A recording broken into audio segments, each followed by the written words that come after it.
Ce dernier, le montage, même s'il se trouve à distance du tournage, opère dans ses films en syntonie avec les leitmotifs du travelling, mais pas seulement. Alors, il combinera souvent des travelling dans des sens divers ou opposés en potentialisant soudainement la sensation kinesthésique. Il combinera également des disparités, soit des extraits sonores avec des travelling à travers des salles vides, des palais, ou écouter à nouveau le serment présidentiel de Menem semble aussi fantasmagorique que l'est son installation historique. Mais comment relier ce qui est divers, parfois opposé? Comment faire pour qu'Ariane joue le jeu des roses?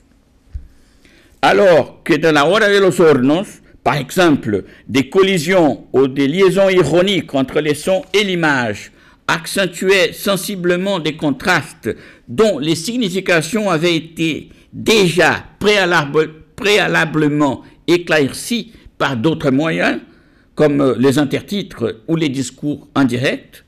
Maintenant, plutôt que constituer un nouveau trope rhétorique, les chocs exercent une fonction structurelle. Ils portent donc une valeur décisive, aussi bien pour la clarification historique que pour les rachats mnésiques et la catharsis. De fait, il y a maintenant une demande dialectique, pas une simple reprise de deux ennemis assez définis, comme dans les films de 68, mais plutôt une narration capable d'articuler des formes opposées, des inversions et des masques en les observant à l'envers. L'anamnèse doit donc faire face à une farce dans ces cas, car son objet combine la démocratie et la fraude. En effet, tel objet impliquait des formes et des échelles massives des consentements et alors la psyché comme un tout. Énigme unique? Non. Des ordres largement consentis, coexistant avec des politiques criminelles, ne sont pas rares à l'ère moderne. Dans le cas de l'Argentine de 2001, comme dans plusieurs pays, aujourd'hui, l'énigme culminait avec l'acceptation d'une méga-dette odieuse, ni contractée, ni appliquée au bénéfice de ceux qui sont aujourd'hui nommés débiteurs. Toutefois, les problèmes ainsi posés n'apparaissent pas comme tels. Il devient donc incompréhensible à moins de considérer ces facettes fonctionnelles, masques et transferts qui rendent plausibles les consentements collectifs. Mais comment l'anamnèse pourra-t-elle affronter une telle trame? Examinons de près comme la remémoration et la narration se tissent l'une à l'autre et fabriquent un schéma.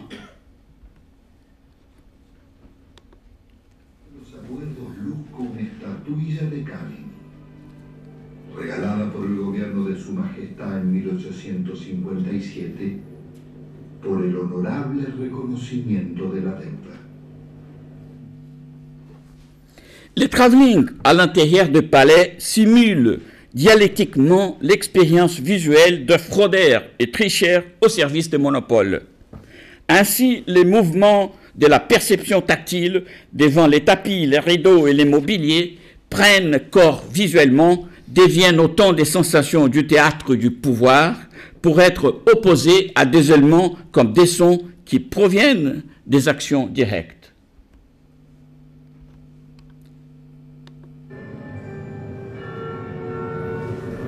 El país era presentado al mundo como el modelo a seguir. El Fondo Monetario homenajeaba a Menem en Washington por el milagro argentino.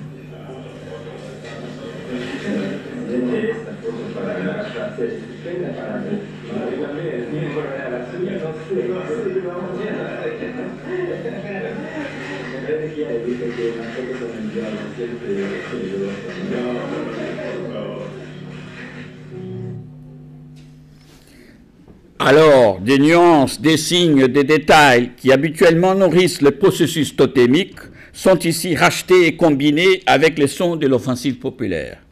Les ingrédients inusités ainsi capturés confèrent aux remémorations un sens dialectique autant qui ne s'avère antitotémique et cathartique, évoquant une victoire qui n'est pas seulement abstraite, mais plutôt directe et se fait dans un corps à corps.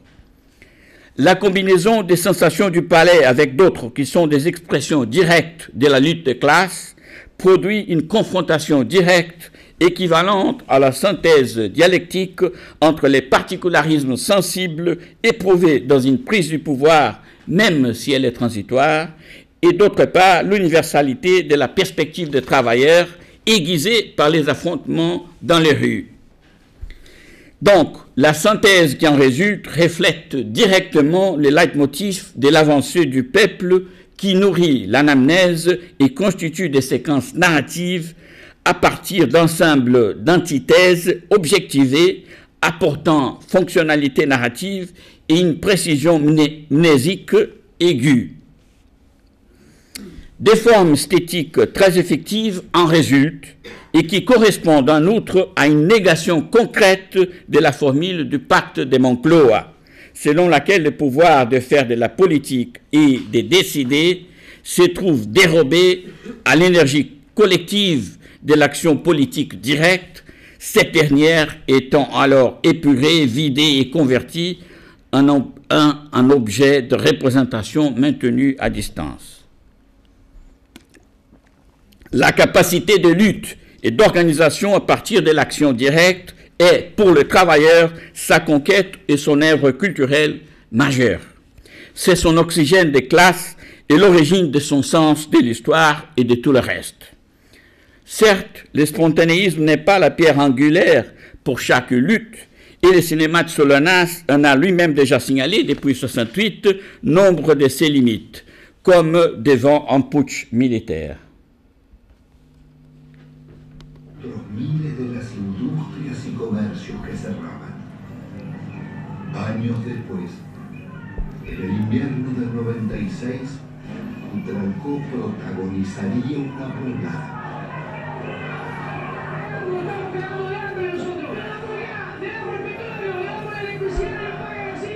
Agotados sus reclamos por trabajo, miles de desocupados se instalaron en la carretera nacional durante días y noches, soportando 10 grados bajo cero y resistiendo las cargas de la gendarmería.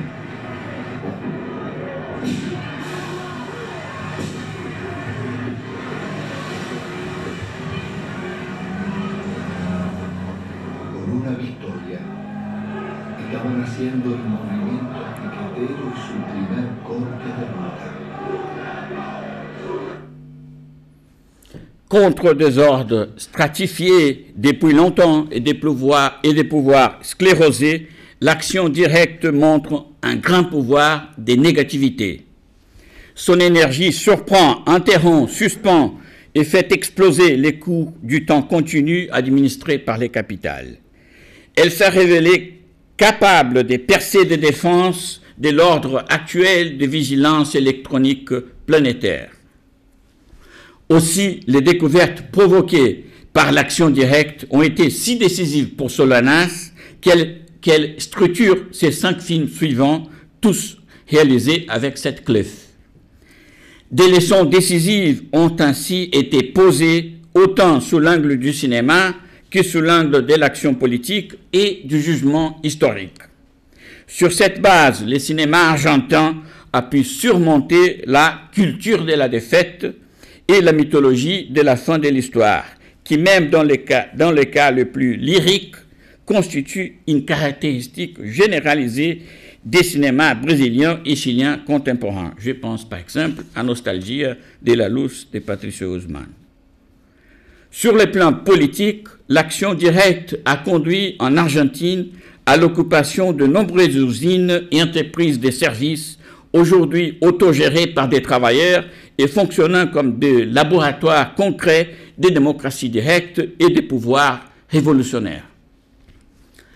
En outre, en Argentine, la terreur d'État est en train d'être, en certains termes, révélée et traduite en justice, les principaux généraux et officiers qui leur furent associés ayant été démasqués, jugés et condamnés.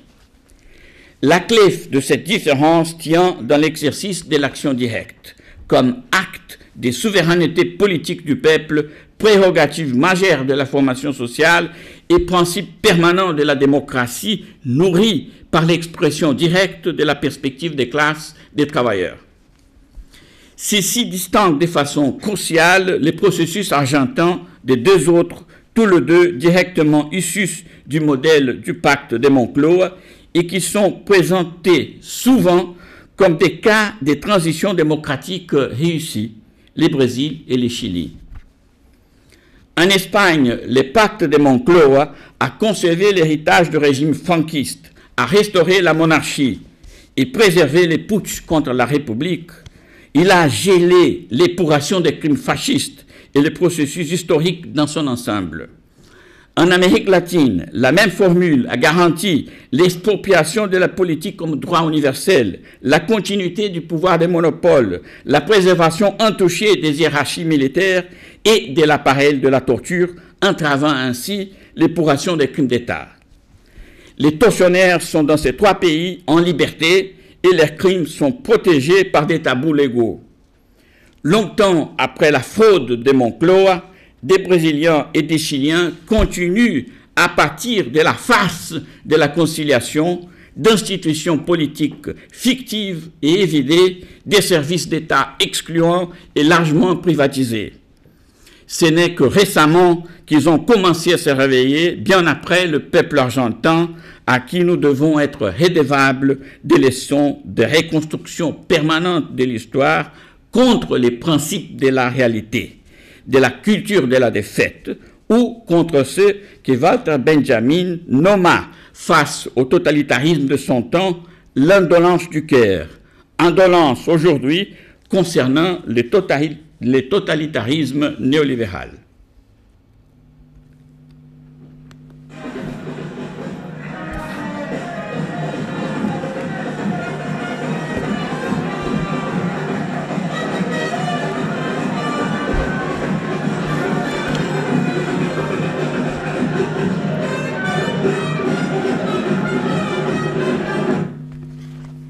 Merci.